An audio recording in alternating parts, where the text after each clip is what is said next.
Everyone sees the glossy brochure, the blue water, and the giant master cabin. They see a dream, but I see a financial disaster. This is the catamaran problem nobody wants to talk about, and it is quickly becoming the million-dollar mistake of 2026. While the sales office is showing you stability and luxury, the ocean is waiting to deliver a punch that can literally rattle your teeth out of your head. There is a specific physical design flaw, a hidden gap under the boat, that the builders are actually making worse just to give you a bigger bed. If you do not know the math of the double everything tax, you are not buying a boat. You are buying a permanent anchor on your bank account. Why are the world's most popular boats secretly the most hated by the people who actually sail them? Is the catamaran a floating palace, or is it just a very expensive trap designed for people who do not know any better? Step onto the sales dock and you will see a parade of catamarans staged like luxury condos on water. Brokers walk you past panoramic windows, through sunlit salons, and into cabins that rival studio apartments. The pitch is relentless: more space, more comfort, more stability. Every brochure promises a floating penthouse with layouts that seem to expand with each page. You get the volume of a 70-foot monohull in just 45 feet, a broker claims, voice smooth as glass. It is the perfect family home for blue water adventures. The camera lingers on the split-level living room, the king-sized berth, the full-sized fridge. Champagne flutes sparkle on the table. The sales copy talks about seamless indoor-outdoor living, generous beam for stability, and unmatched headroom. It is all designed to make you forget you are buying a machine, not a resort suite. Staged photos show empty decks and perfect anchorages, never a hint of clutter, fatigue, or the aftermath of a rough passage. The lighting is always golden, the sea always flat. Brokers lean on their favorite words: unsinkable, unsurpassed comfort, ideal for entertaining. They do not mention that every extra inch of interior volume comes straight out of the boat's performance envelope, or that the wide beam, which makes the cockpit feel like a terrace, will double your slip fees and halve your haul-out options. They never point to the bridge deck and explain what happens when too much weight drops. Clearance below the magic 6% ratio. How a 50-foot cat with less than 37 inches of clearance becomes a slam machine offshore. The marketing never warns you that adding 10% more gear can cost you 10% of your speed, or that the double everything tax, 2 engines, 2 sail drives, and 2 rudders means every maintenance bill is a twin. The seduction is complete. Buyers are hypnotized by the promise of dockside luxury, blind to the physics waiting just outside the marina gate. The illusion is strong, and for most, the first doubts only surface long after the champagne is gone. The illusion does not last forever. The first cracks usually appear in the quiet moments, standing alone on the dock, away from the champagne and the sales pitch. Owners who have made the leap from charter brochure to private purchase start to notice what the marketing left out. There is a term for it: showroom magic. Under the lights, every surface gleams, every measurement flatters. But bring a tape measure, and the numbers start to slip. That king-sized berth eats up hull width. The panoramic windows cut into structural bulkheads. The spacious salon sits low on the water, with barely a yard between the bridge deck and the waves below. One owner, a former charter guest turned buyer, remembers the first moment of doubt. He remembers that it looked like a floating apartment. But as soon as they loaded up for a real cruise, with spares, water, tools, and groceries, the stern dropped, and daylight under the bridge deck began to shrink. He started to wonder if all that volume was hiding something. The feeling deepened after a conversation with a marine surveyor. The surveyor, tape in hand, did not bother with the sales script. He crouched and measured from the waterline to the lowest point of the bridge deck, and then grunted. He measured 33 inches on a 48-foot boat and said that was decent. But he had seen plenty of 50-foot boats with less than 37 inches. Below that, you are in slam machine territory offshore. The owner pressed for answers. The surveyor just shook his head. Brokers love to talk about volume, but every inch you gain upstairs, you lose in clearance down below. Add a little weight, just the normal gear for a real passage, and you are asking for trouble. The hammer comes for everyone eventually. For buyers who come from the charter world, the transition is jarring. In the charter fleet, boats are kept light, rarely loaded for blue water, and never far from a safe harbor. As private owners, they discover the true cost of comfort: weight sensitivity, hidden structural compromises, and the uneasy suspicion that the numbers on the spec sheet do not add up offshore. The only way to know for sure is to measure, test, and demand hard evidence, because showroom magic fades fast once the dock lines are off. A tape measure doesn't care about sales copy. With the boat floating quietly at the dock, the surveyor kneels at midships and runs the tape from the waterline up to the lowest point of the bridge deck. On this 50-foot catamaran, the number is hard to miss: 37 inches dead on. That's the line in the sand, 6% of the boat's length overall. Anything less, and you are officially in slam machine territory offshore. The math is simple. 50 feet times 6% equals 36 inches. Add an inch for optimism and you are still in the danger zone. But numbers on a tape only tell half the story. To catch what the naked eye misses, an accelerometer is mounted just above the bridge deck. As the boat moves out of the marina and into open water, the data logger records every vertical jolt. Each time a wave hits the underside, the spike jumps, sometimes doubling the baseline. That's not a gentle nudge, it's the hammer, and it hits with a force the glossy brochure never mentions. The threshold isn't theoretical. When clearance drops below that 6% mark, even moderate chop turns the living room into a drum. Add cruising gear, water, spares, groceries, and the stern sinks, clearance drops, and the impacts get sharper. It's a feedback loop.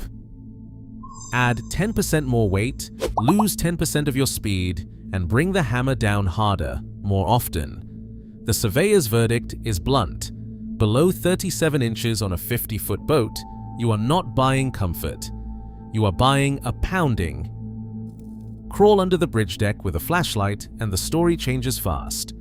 The glossy surfaces up top hide what the sea delivers below: impact scars, spider cracks, and the telltale lines of stress that run along the tunnel. Surveyors know what to look for: delamination patches where the core has been crushed, seams where pounding has split the gel coat, and fine fractures radiating from the cabinetry mounts. Each mark is a receipt from the hammer. On a recent 50-foot boat, the invoice from the last yard visit spelled it out: $14,200 for core repairs, $4,800 for interior cabinetry refastening, and another $2,300 to chase leaks that started after a particularly rough crossing. The owner thought he was buying peace of mind. Instead, he bought a maintenance plan. Inspection logs tell the same story in cold numbers: starboard tunnel midships, 2 square feet of delamination; port side aft, compression wrinkles in the core. The surveyor's notes do not mince words, consistent with chronic slamming, likely aggravated by low clearance and added payload.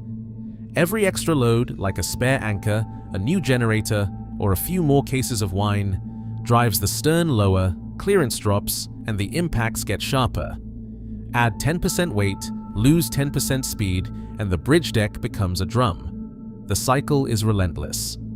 Owners chase comfort, but the physics never blink. Each repair invoice is a reminder: the hammer always gets paid. No sales brochure warns you about the cost of slamming until the evidence is in your hands, stamped, signed, and due on receipt. Sea trial data cuts through the marketing haze like a cold wind. The glossy brochures love to brag about speed, claiming cats are faster and that you will leave monohulls in your wake.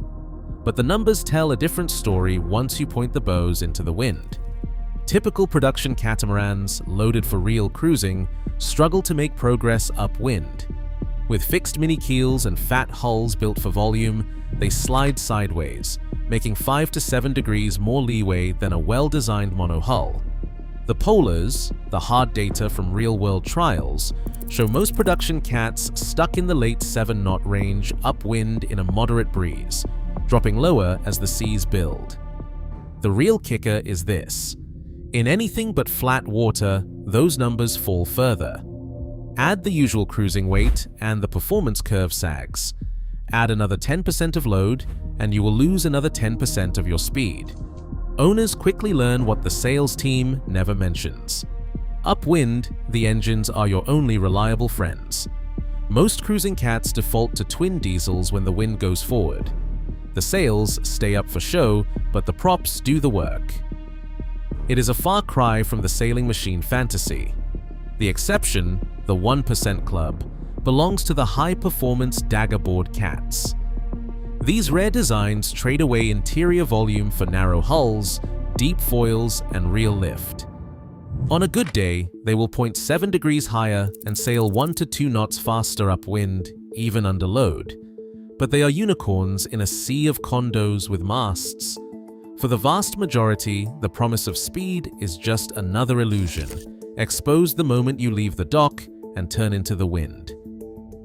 Pull the curtain back on the glamour, and the first thing you meet is the invoice. Not the smiling broker, not the champagne, but the cold arithmetic of catamaran ownership. Start with the annual service bill for a 50-foot production cat. Nothing custom, nothing exotic. 2 engines, 2 sail drives, 2 sets of controls. The line items stack up like a spreadsheet with no end. Oil changes, coolant flushes, impeller swaps ×2 every time. The parts alone for a single engine service kit run over $1,200. Multiply by 2. Sail drive bellows and seals, another $900 each, doubled. Labor for haul out and underwater work, $2,500 minimum, assuming you can even find a yard with a travel lift wide enough to fit the beam. The math gets ugly fast. That is just mechanicals. Now add duplicate starter batteries, alternators, and fuel filters. Each system that keeps a monohull running quietly in the background becomes a mirrored expense in a catamaran. The autopilot has 2 rams. The steering cables run to 2 rudders. The water maker, if you want one big enough to keep up with the condo-sized fridge and the laundry, draws twice the amps. The air conditioning system, split across hulls, needs double the ducting and double the maintenance. The industry rule of thumb says to budget 10% of your boat's value per year for maintenance and depreciation. On a $700,000 catamaran, that is $70,000 before you even untie the lines. Owners who try to cut corners find out the hard way. Skip a service interval and you are rolling the dice with 2 engines instead of 1. Each system is a liability multiplied. Every haul out is a negotiation with the yard. Will the lift fit? Will the stands hold? Will the insurance company sign off? The sales pitch never mentions the double everything tax. It never tells you that every winch, windlass, and water pump has a twin, and every failure comes with a matching bill. This is not a floating apartment. It is a machine with a split personality, twice as many parts, twice as many problems, and a maintenance schedule that never sleeps. The numbers do not care about your dreams. They just keep adding up. Weight is the silent saboteur of the modern cruising catamaran. Every pound you add, whether water tanks, spare anchors, or the generator you swore you wouldn't need, pulls the hulls deeper, drops the bridge deck, and drags the whole boat closer to the hammer. The numbers are blunt. Take the published displacement, add just 10% in real-world cruising gear, and you can watch the performance curve sag. For every 10% you pile on, you lose roughly 10% of your speed. The relationship is that direct and that unforgiving. Naval architects call it weight sensitivity. On paper, the difference between lightship and fully found might look like a footnote. In practice, it is the difference between a boat that skips over chop and one that slogs through it. A 50-foot catamaran with a 37-inch bridge deck clearance right at the 6% ratio might just squeak by when empty. Load for a real passage and you're suddenly in slam territory, with the tunnel taking wave hits that rattle the galley drawers and loosen the cabinetry. The hammer does not care about your provisioning list. It is not just comfort on the line, it is money. Added weight means more fuel burned when the wind drops, more wear on sails and rigging, more stress on the structure with every slam. Engine hours creep up, maintenance intervals shrink, and repair bills start to multiply. The real kicker is that the cost curve is not linear. As the boat gets heavier, you lose speed, which means longer passages, which means more time for things to go wrong. Each extra load is a down payment on future expenses. A simple graph tells the story. As payload rises, speed falls, and the cost per mile climbs. The sales brochure never shows this chart. It is the hidden arithmetic of catamaran ownership, one that turns the promise of a floating condo into a slow-motion audit. The more you load, the more you pay. The hammer always collects, and the tax is written in physics, not fine print. Berthing. A modern catamaran comes with a hidden surcharge that never makes it onto the glossy sales sheet. The marina manager slides an invoice across the counter. A 45-foot catamaran, 24-foot beam, and a slip fee that is not just higher, but nearly doubled compared to a monohull of the same length. The line item says it all. Beam surcharge, $7,200 per year. That is not a luxury upgrade. It is a penalty for width. The wider your boat, the fewer slips you fit, and the more marinas charge to make up the difference.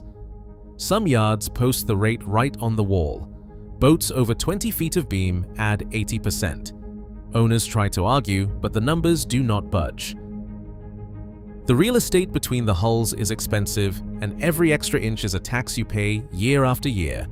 There is no negotiation, just a bigger bill, stamped and due. Hauling out a wide-beam catamaran is a logistical gauntlet. The moment you call around for yard quotes, the real bottleneck appears. Not every boatyard wants your business. Travel lifts have hard physical limits.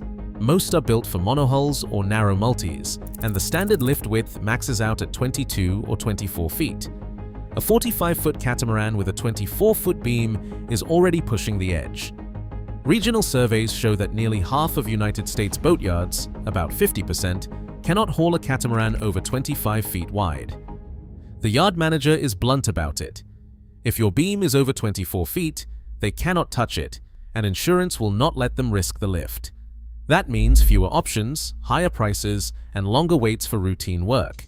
When a system fails or storm damage demands urgent repairs, you are at the mercy of the calendar and the crane. Owners learn fast. The wider the boat, the narrower your choices. Today, buyers chase condo comfort and showroom sparkle, but the math never lies. Less than 6% Bridgedeck clearance means a 50-foot slam machine. Every extra gadget adds weight, speed drops, and the hammer hits harder. The double everything tax is not just financial, it is structural. Offshore, only the rare 1% daggerboard cat escapes this fate. In the end, marketing sells dreams, but physics always sends the invoice. What do you see? Let me know below.